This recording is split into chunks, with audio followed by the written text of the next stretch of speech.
I'd like to begin by asking you to think about this, to think about your ideal learning environment. So actually, I'm going to ask you to close your eyes.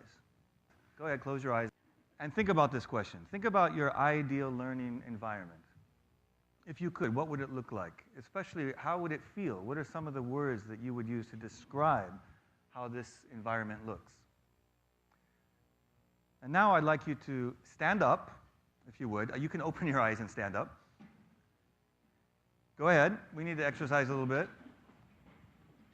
And share some of your associations with the people around you. So this is a good chance. If you haven't introduced yourself yet, please introduce yourself. I'll give you 30 seconds. And share your answers. What is your ideal learning environment? What are some of the words you would use to describe it? Okay, begin. 30 seconds. Okay, time. Okay. All right, now you can keep standing for this, not for the whole presentation, but please keep standing. I have another question. And this time, don't think about it, but just directly go to your neighbor who's next to you and describe your actual learning environment in school. And by school, I mean your junior high school or high school experience. What are some of the words, some of the feelings, again, you would use to describe the physical environment or just the environment in general? Okay, again, 30 seconds, begin. Okay, good. All right? So what did you notice? You may sit down now. Thank you. You might feel a little better too, right? Physically, you got to talk to people. Now, I did the same experiment with several of my classes over several semesters, including at this one, just a few days ago with my students at Kansai Gaidai. And these are some of the answers that they came up with, and maybe they were similar to some of the ones you had. For the ideal learning environment, they said many different things, such as peacefulness, active. These are just words that they came up with. Mainly positive things. I love some of these, right? Small groups, laughing, curiosity, smile, kind teacher, no teacher, right? Motivated, authentic, dream, experience, right? Mistakes are okay. Again, these were my Japanese students who came up with these. Variety, all sorts of different things. And maybe you had some of these. But is this similar to the actual education experience or the school experience that people have? Well, what do you think some of their answers were? What were some of your answers? Go ahead, shout them out. Sterile. Boring. Hold that thought. This was the first one they came up with. Actually boring. Give that woman a prize. But these are some of the others. And they had positive things too. All I said is your school experience.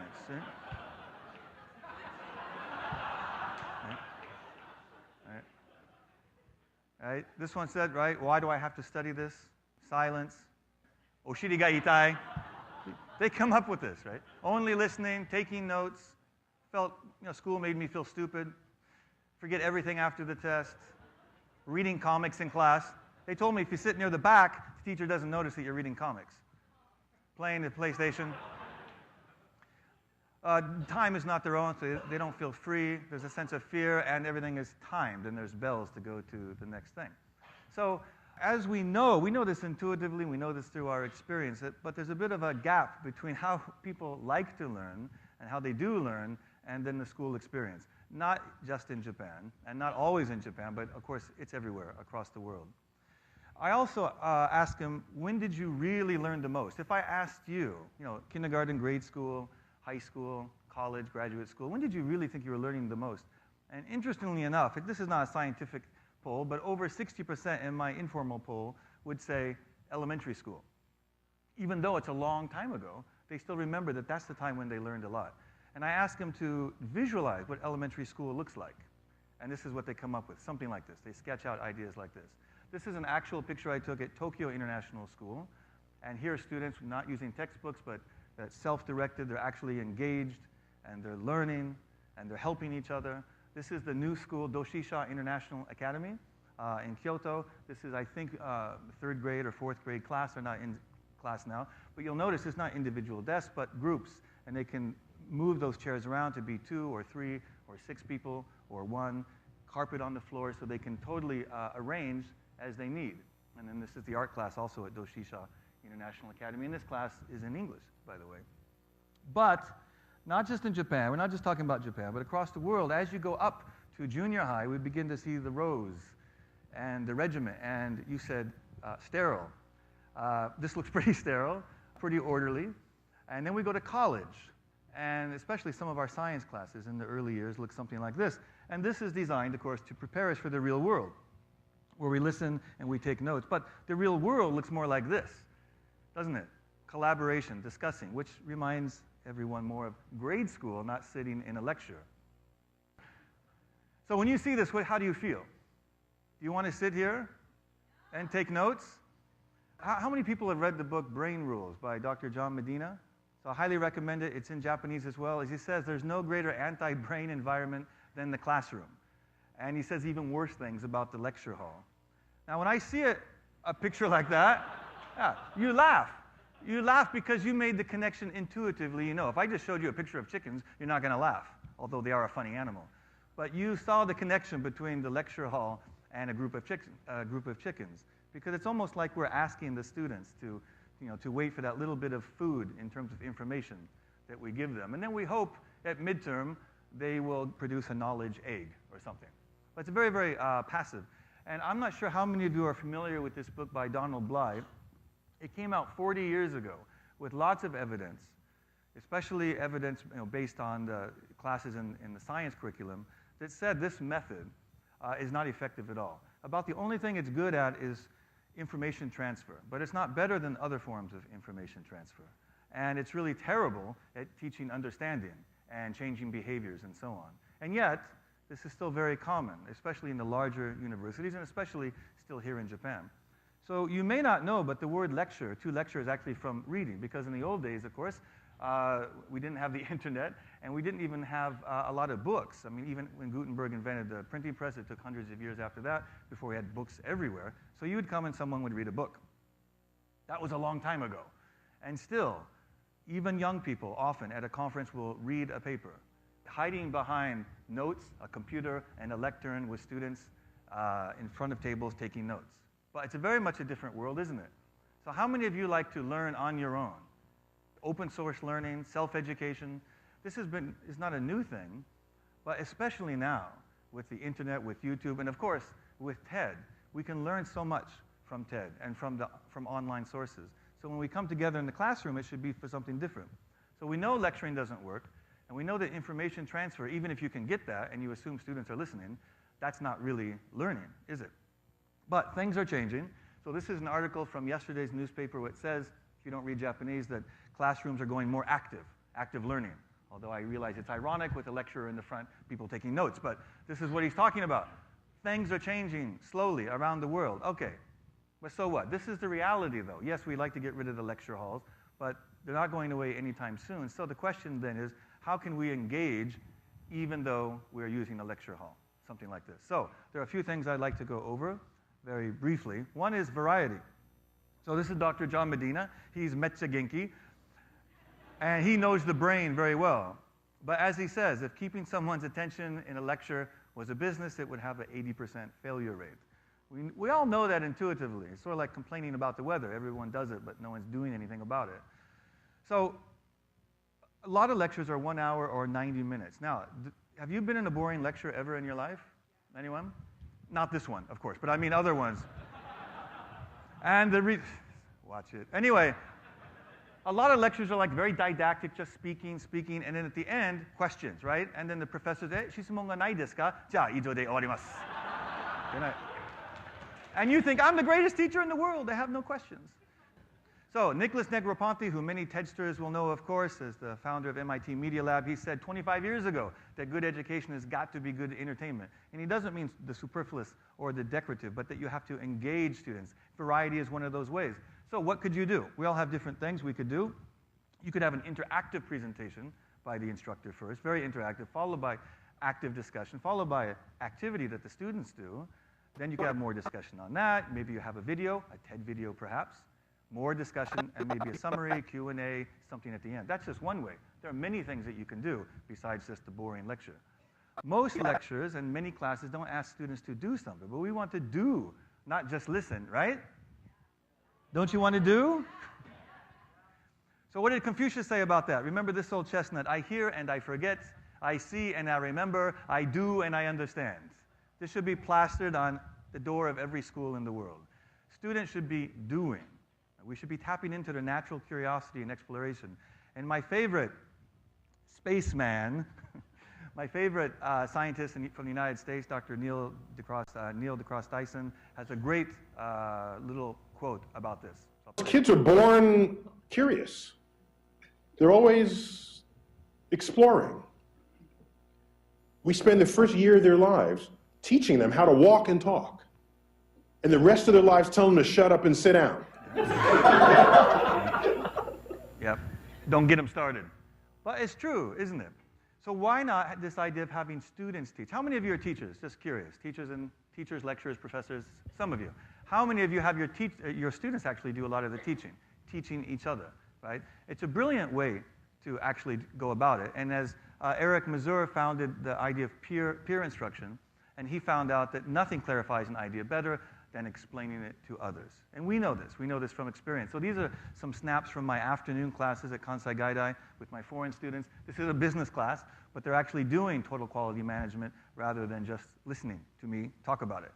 And they can have fun. This is role-playing. These two students from Germany were very happy to play the roles, no problem.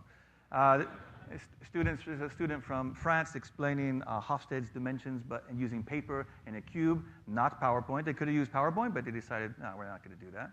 Students here singing a song about labor management issues that they wrote. They didn't have to do that. That's something they did. So they did lots of different things in class. So, as Mazur says, you can forget facts, but you cannot forget understanding. And there are many different ways to have students come to actually understand. Now, moving is very important, too. I tried to have you move a little bit, but we don't do enough for that. But you can do it even in a lecture hall. I was lecturing, or not lecturing, I was speaking at Oxford, and someone took this picture. And then a little bit later, they're not leaving, they're actually engaging, and they're doing something. So we have to move, and they're very open to doing this kind of thing. Here at Kansai Gaidai, you can see students up and moving. You can do that in a lecture hall. But what about multimedia? How many of you have ever used multimedia in class as a student, as a teacher? And when you think of multimedia, you might think of PowerPoint. Or Prezi, which is much better, as we know. Sorry. Now, speaking about PowerPoint, going back to John Medina, he says we should toss our PowerPoint, and the reason is it looks like this, and this leads to this. And we don't want to do that. You think I'm kidding, but this is an actual picture I took. I won't say who it is, very famous politician there. This was a very important presentation, 2 hours. After 10 minutes, I took this picture, sleeping. It's very, very normal. And people say, why do Japanese sleep on the trains? Now you know. PowerPoint. Well, stop it. I'd like to play another little video clip. This is from the Lecture Fail Project, from the Chronicle of Higher Education. Students sent in their ideas about the college lecture, and here's what they had to say. Just a few clips. I've had a lot of boring class lectures. I'd say most of my classes are pretty boring. I feel that the majority of my lectures are boring and the inspiring lectures are in the minority. If I have to sit through a lecture where there's a PowerPoint and the professor stands in front of the class, reads word for word off the slide, I'd fall asleep. That's not learning.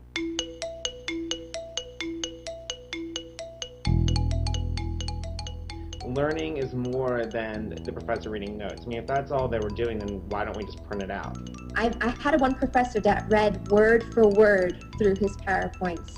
And I mean, that's just not the point of a PowerPoint. It's just, it's just so a different way of using technology. I don't think a lot of professors use it well too much a lot of the time, unfortunately.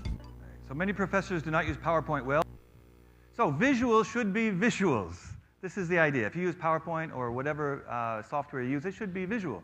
And I learned this when I was 17, when I was in biology class and I studied photography for the first time.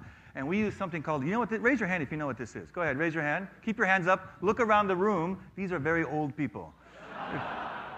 Okay, this is called film. Yeah, this guy's I've never seen that. And I made a presentation, multimedia presentation. Raise your hand if you've seen this. You know what this is? You know what the name? Yeah, again, old people everywhere. So many old, we have it. Ted. Yeah, these are called slides, and this is what I used for my first multimedia presentation. Now, now let's say you had to give a presentation on the geisha culture, the history of geisha in Kyoto and Kyoto culture. What would you do? Well, in the old days, we would do something like this, but now in the PowerPoint culture, of course, your professor might do this. Okay? It's a visual. Keep it visual. So this is what I learned back, I won't say 19, my professor or my teacher told me, look, it's a science presentation, but it's about storytelling, a harmonious blend of images, narration, evidence, and support. I still remember what he said, and this is a very, very long time ago. And of course, we've learned a lot over the years. When I worked at Apple, I learned a lot from observing the Yoda. He's the Yoda of presentations. Of course, make it big, very, very visual, very big, very simple, even if it's a technical topic. And he was great at using comparison. This is great, before, after, big, small, and so on. That helps understanding when you are talking. And of course, everyone knows Hans Rosling. There's not time to play that now, but he's the Yoda of today. He's the Yoda of presenting data, and he's amazing. We don't have time, but I know a lot of you have seen that before. And one technique then is to prepare analog. These are my students. I didn't tell them to do this, but they thought, that's a good use of a PC, why not? And this is my daughter, who I guess she's copying me, so she's preparing her presentation. And this is a designer and an entrepreneur in Paris, where I was recently, and he showed me this is how he does his presentations. Does it out on paper first, scans it, and then voila, in Keynote. That's just one way. There are many, many, many techniques, but going analog can really help. And then, of course, getting close to the audience, not hiding behind the lectern and the computer and everything else. And my students do this. This is one of my students from Finland, who doesn't, the schools will say, hide behind this box. So you don't even have to wear pants, right? No one knows. Just hiding there. But he said, no, I'm not using that. I'm going to get out and connect with the students and be close to things. This is an actual lecture hall that I was invited to speak at, so put the computer down low, remove the barriers, go into audience to get close. And then finally, the idea of smile. So that's one of our themes today. So that's where I'm going to close. And there's a group, some of you may know. You know who these guys are? Say no. Yeah, that's Dreams Come True. Yoshida Miwa and Nakamura Masa. And I've been doing some work with them over this past year, relating presentation skills and the lessons from entertainers, especially from Dreams Come True. One of the things that these two guys do is their smile. You know the difference between a fake smile and a real smile, right? Where is it? How do you tell when someone's really smiling? It's in the eyes, isn't it? So you can see, look at that. The eyes are all scrunched up. You're really into it. I have a lot of wrinkles. I'm only 20 years old, but I smile a lot. Watch it. He doesn't. Okay, anyway. So this is my daughter when she was 1 year old doing a fake smile, and this is the real smile. You see the difference there? Fake, real, fake. And that was last year and just a few days ago. So there's the real smile. And then a miracle, it's a bit of a miracle, happened just yesterday. Our 7-week-old son had his first smile, which is an amazing amount of communication. The first weeks of a baby, of course, it's wonderful, but they're just all over the place, right? But this connection, look at how much connection is that. I recognize mommy. We have a connection. It's an amazing thing. So what if you took this spirit of smile and connection and took it to your class or to your lecture? Maybe you could change this class into this one. All right. Thank you very much. You've been a great audience. Thank you.